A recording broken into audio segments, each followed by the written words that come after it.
ఈర్ల కుమార్ గారికి, మాకెంతో ఇష్టమైన ప్రొఫెసర్, అదేవిధంగా ప్రజల నాయకుడు, బహుజనుల నాయకుడు ప్రొఫెసర్ గాలి వినోద్ కుమార్ గారికి, ఉస్మానియా యూనివర్సిటీ ఫిజిక్స్ డిపార్ట్మెంట్లో ప్రొఫెసర్గా ఉంటూ దళిత క్రైస్తవ సమాజాన్ని చైతన్యం చేయడం కోసం చాలా కష్టపడి పోరాడుతున్న ప్రొఫెసర్ నతానియల్ గారికి, వేదిక మీద ఉన్న పెద్దలకి, అందరికీ, సభలో ఉన్న ప్రతి ఒక్కరికి, నన్ను ఆహ్వానించినటువంటి మిత్రులకి అందరికీ ముందుగా జైలు. నేను నతానియల్ గారిని విజ్ఞప్తి చేశాను, మీరు ఒక 10 నిమిషాలు ఉండండి, మీటింగ్ అయ్యేంత వరకు, కనీసం నేను మాట్లాడేంత వరకు ఉండండి. ఎందుకంటే దళిత క్రైస్తవులని ఎడ్యుకేట్ చేయడం కోసమే నతానియల్ గారు పనిచేస్తున్నారు. మీరు మాట్లాడితే అది విని అందరూ నమ్ముతారు, ఆచరిస్తారు. కాబట్టి నతానియల్ గారికి కొన్ని విషయాలు నేను చెప్పాలనుకుంటున్నాను, అవి వారు స్వీకరించాలని కూడా కోరుతున్నాను. అదేవిధంగా మీరు కూడా ఇక్కడ కూర్చున్న వాళ్ళందరూ దయచేసి నేను చెప్పే విషయాలు కొద్దిగా వినండి. ఫస్ట్, నేను క్రిస్టియన్ని కాదు, నేను బుద్ధిస్టుని, అంబేద్కర్ అయింది. అంబేద్కర్ పోరాటాన్ని, అంబేద్కర్ రైటింగ్స్ని బాగా అధ్యయనం చేసిన వాళ్ళలో మా అన్నగారు గాలి వినోద్ కుమార్ గారు లాంటి వాళ్ళలో నేను కూడా ఒకరిని. కాబట్టి నేను ఏదైనా మాట్లాడితే దాని ప్రాధాన్యతని మీరు అర్థం చేసుకుంటారని ఆశిస్తున్నాను. First of all, 1950 presidential order, అది ఆర్డినెన్స్ కాదు. ఒకటి, 1950 ప్రెసిడెన్షియల్ ఆర్డర్లో పారాగ్రాఫ్ 3 అనేది దళిత క్రైస్తవులకి సమస్యాత్మకంగా ఉన్నది. దాన్ని అమెండ్ చేసి సవరించి తొలగించాలి అనేది మన డిమాండ్. మొత్తంగానే ఆర్డర్ని రద్దు చేయడం కాదు, ఆ క్లాస్ ఏదైతే ఉన్నదో అది దళిత క్రైస్తవులకి అడ్డుగా ఉన్నది కాబట్టి దాన్ని సవరించి తొలగించాలి అనేది డిమాండ్గా ఉండాలి. ఒకటి. ఆ పారాగ్రాఫ్ నంబర్ 3ని ఎప్పుడు ఇన్సర్ట్ చేశారో కూడా తెలుసుకోవాలి. కాన్స్టిట్యూషన్ అమల్లోకి వచ్చిన తర్వాత బాబాసాహెబ్ అంబేద్కర్ బతికున్నప్పుడే ప్రెసిడెన్షియల్ ఆర్డర్ 1950 ఇంప్లిమెంటేషన్లో ఉన్నది. ఫస్ట్ ఆఫ్ ఆల్, దాంట్లో 1950 ప్రెసిడెన్షియల్ ఆర్డర్లో పారాగ్రాఫ్ 3 అనేది లేదు. 1956లో అమెండ్మెంట్ చేసి పారాగ్రాఫ్ 3ని యాడ్ చేశారు after Babasaheb Ambedkar passed away. Babasaheb Ambedkar చనిపోయిన తర్వాత 1956లో ఆర్డర్లో అది పొందుపరిచారు అమెండ్మెంట్ ద్వారా. అది పార్లమెంట్ చేసిన అమెండ్మెంట్. ఒకటి. యాక్చువల్గా ఈ ఆర్డరు రావడానికి ఒక చరిత్ర ఉన్నది. ఆ చరిత్రని మనం సరిగా అర్థం చేసుకోకపోతే కూడా మనము చర్చల సందర్భంగా లేదా దళిత క్రైస్తవుల రిజర్వేషన్ని వ్యతిరేకించే వాళ్ళ ముందు మనము ఇబ్బంది పడాల్సిన పరిస్థితి వస్తుంది. మిత్రులారా, ఈ దేశంలో రిజర్వేషన్లు అనేటివి చట్టబద్ధంగా బ్రిటిష్ వాళ్ళు వచ్చిన తర్వాతనే రావడం మొదలైంది. 1909లో మింటో మార్లే సంస్కరణలు అనేటివి వచ్చాయి. మింటో మార్లే సంస్కరణలు ఇచ్చిన సిఫారసు ప్రకారంగా మన దేశంలో కమ్యూనల్ అవార్డ్ అనే దాన్ని అమలు చేయడం మొదలుపెట్టారు. అంటే మతం ప్రాతిపదికన జనాభా, ఆ మతాల జనాభా ఎంత ఉంటే అంత పర్సెంటేజ్ ఆఫ్ ది రిజర్వేషను ఎన్నికల రంగంలో మాత్రమే ఇవ్వటం అనేది మొదలైంది 1909 చట్టం ప్రకారంగా. అప్పుడు అందరికీ ఓటు హక్కు లేదు. కాబట్టి ఆ రోజు బ్రిటిష్ వాళ్ళు అమలు చేసిన దాని ప్రకారంగానే మన దేశంలో హిందువులకి, ముస్లింలకి, ఇండియన్ క్రిస్టియన్లకి, ఆంగ్లో ఇండియన్లకి, వీళ్ళకి కమ్యూనల్ రిప్రజెంటేషన్ అనేది ఇవ్వటం మొదలైంది 1909లో. 1919లో మాంటేగ్ చెమ్స్ఫోర్డ్ కమిషన్ వచ్చింది. అప్పుడు కూడా ఈ మతాలకి మాత్రమే రిజర్వేషన్ ఉన్నది, ఇండియన్ క్రిస్టియన్లకి రిజర్వేషన్ ఉన్నది మర్చిపోవద్దు.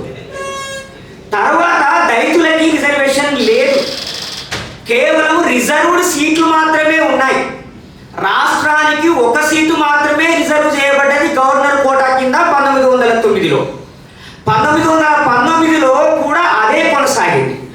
1919 తర్వాత వచ్చిన మాంటైన్ చెమ్స్ఫోర్డ్ కమిషన్ తర్వాత వచ్చిన సైమన్ కమిషన్ రిపోర్టు ఒక రికమెండేషన్ చేసింది. ఏమన్నది అని అంటే ఆ ఒకటిని కాస్త 2 చేయండి అని అన్నది. అంటే దళితులకి గవర్నర్ కోటా కింద నామినేటెడ్ పద్ధతుల్లో 2 ఎమ్మెల్సీలని కానీ ఎంపీలని కానీ, ఎమ్మెల్సీలే, Babasaheb Ambedkar 1922లో he was the MLC in Bombay Legislative Council. He was appointed by the governor. కాబట్టి ఈ నామినేషన్ పద్ధతిలో మన వాళ్ళని రాష్ట్రానికి ఒక 2 నామినేట్ చేయమని సైమన్ కమిషన్ రికమెండేషన్ ఇచ్చింది. ఆ సైమన్ కమిషన్ ఇచ్చిన రికమెండేషన్ మీద, సిఫారసుల మీద చర్చించడానికి 1930లో రౌండ్ టేబుల్ కాన్ఫరెన్స్ ప్రారంభమైంది. ఆ రౌండ్ టేబుల్ కాన్ఫరెన్స్లో బాబాసాహెబ్ అంబేద్కర్ అణగారిన వర్గాన్ని రిప్రజెంట్ చేశాడు. ముస్లింలు, క్రైస్తవులు అంటే ఇండియన్ క్రిస్టియన్స్ అంటారు, అప్పుడు ఇండియన్ క్రిస్టియన్స్, ఆంగ్లో ఇండియన్స్, సిక్కులు వీళ్ళంతా సమావేశమయ్యారు లండన్లో. ఏకగ్రీవంగా తీర్మానం చేశారు 4 హక్కులు ఈ వర్గాలకు ఇవ్వాలి. 1 వయోజన ఓటు హక్కు, 2 ఓట్లు, డబుల్ ఓటు, 2 ఓట్లు, 3 ప్రత్యేక నియోజకవర్గాలు, 4 జనాభా ప్రాతిపదికన ప్రాతినిధ్యం. ఈ 4 హక్కులు కావాలి అని యునానిమస్గా ఈ వర్గాలందరూ, ఈ సామాజిక వర్గాలు, ఈ మత వర్గాలందరూ తీర్మానం చేశారు. ఆ డిమాండ్ని, ఆ తీర్మానాన్ని కాంగ్రెస్ పార్టీ వ్యతిరేకించింది, గాంధీ గారు వ్యతిరేకించారు, నెహ్రూ గారు వ్యతిరేకించారు, వల్లభాయ్ పటేల్ గారు వ్యతిరేకించారు, దాదాబాయి నౌరోజీ వ్యతిరేకించాడు, అందరూ వ్యతిరేకించారు. కానీ ఒక బాబాసాహెబ్ అంబేద్కర్, ముస్లిం లీగ్ తరఫున ఉన్నటువంటి ఆగా ఖాను, ఇంకా సిక్కు నాయకులు, ఆంగ్లో ఇండియన్స్, ఇండియన్ క్రిస్టియన్స్ మాత్రం మాకు కావాలి అని ఫైట్ చేశారు. 2వ రౌండ్ టేబుల్ సమావేశం జరిగింది. దాంట్లో బాబాసాహెబ్ అంబేద్కర్ పాల్గొన్నాడు, గాంధీ గారు వచ్చారు. గాంధీ గారు ఈ కమ్యూనల్ రిప్రజెంటేషన్ దళితులకి ఇవ్వడాన్ని వ్యతిరేకించాడు. అయినా కూడా బాబాసాహెబ్ అంబేద్కర్ చేసిన వాదనల మూలంగా బ్రిటిష్ ప్రభుత్వము కన్విన్స్ అయ్యి కమ్యూనల్ అవార్డుని ఇచ్చింది. ఆ కమ్యూనల్ అవార్డు ప్రకారంగా ముస్లింలకి, హిందువులకి, ఇండియన్ క్రిస్టియన్లకి, ఆంగ్లో ఇండియన్లకి, దళితులకి, డిప్రెస్డ్ క్లాసెస్కి 4 హక్కులు ఇవ్వడం జరిగింది. సపరేట్ ఎలక్టరేట్ని ఇవ్వడం జరిగింది. ఈ 1932 కమ్యూనల్ అవార్డు ప్రకారంగానే 1935 కాన్స్టిట్యూషన్ తయారైంది. దాన్ని సెకండ్ ఇండియా యాక్ట్ అని అంటారు. ఆ సెకండ్ ఇండియా యాక్ట్ని తయారు చేసేటప్పుడు అన్ని పార్టీల, అన్ని మతాల, అన్ని కులాల ఒపీనియన్స్ని తీసుకోవడం జరిగింది. ప్రత్యేకంగా బాబాసాహెబ్ అంబేద్కర్కి ఆ కమిషన్, ఆ కాన్స్టిట్యూషన్ తయారు చేయడానికి నియమించిన కమిషన్లో ఒక కుర్చీ వేసి వాళ్ళు అగ్రకులాల వాళ్ళైనా మిగతా వాళ్ళైనా ఇచ్చే అటువంటి ఇన్పుట్ని, డిపోజిషన్స్ని విని ఆయన అభ్యంతరం చేసే అవకాశాన్ని కూడా ఆ చట్టం కల్పించింది. 1935 యాక్ట్ ప్రకారంగా దళితులకి జనాభా ప్రాతిపదికన చట్టసభల్లో రిజర్వేషన్స్ వచ్చినాయి. ఇండియన్ క్రిస్టియన్స్ కూడా కమ్యూనల్ రిప్రజెంటేషన్ వచ్చింది, కానీ దళితులకి మాత్రం రాలేదు. కమ్యూనల్ రిప్రజెంటేషన్ అనే దాన్ని, అంటే సపరేట్ ఎలక్టరేట్ అనే దాన్ని మనం కోల్పోయాం.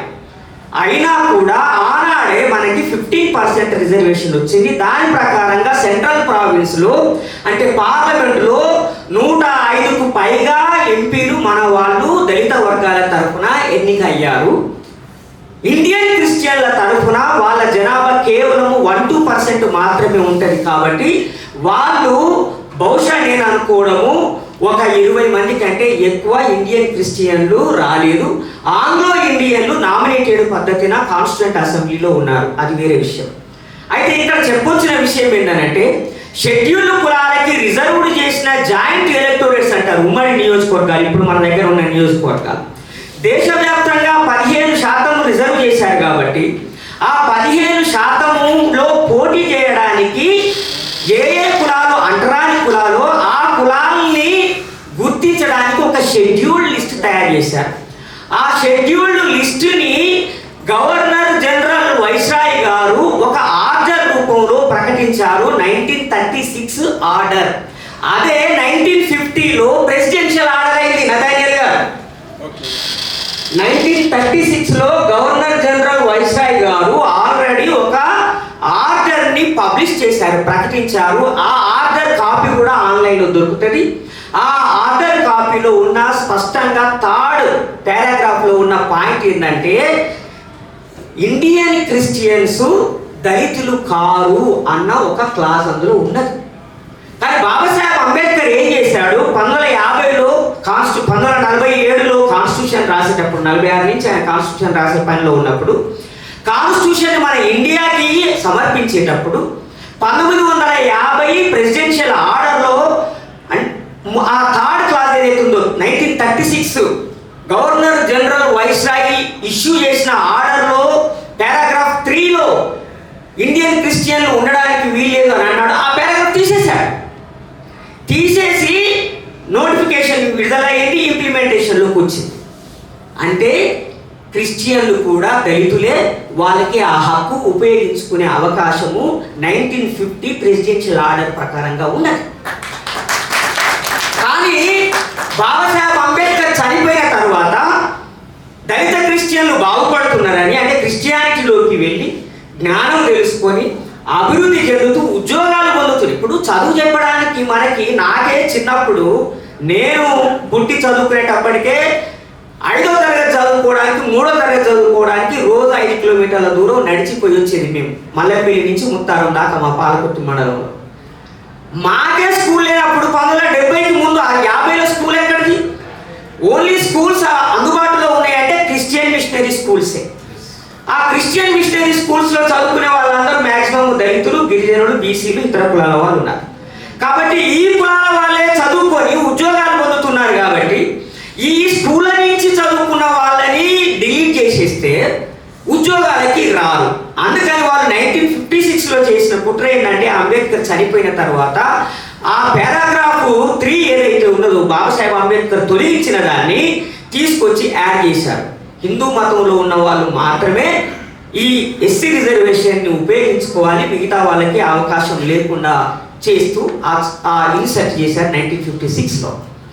1990లో ఎప్పుడైతే మాన్యవర్ కాన్షీరామ్ గారు దేశవ్యాప్తంగా బహుజన ఉద్యమాన్ని బలపరిచారో అప్పుడు బుద్ధిస్టులని ఈ రిజర్వేషన్ పరిధిలోకి తీసుకొస్తూ దానికి ఒక అమెండ్మెంట్ చేశారు. అదే ఆర్డర్కి 5th అమెండ్మెంట్ జరిగింది 1990లో.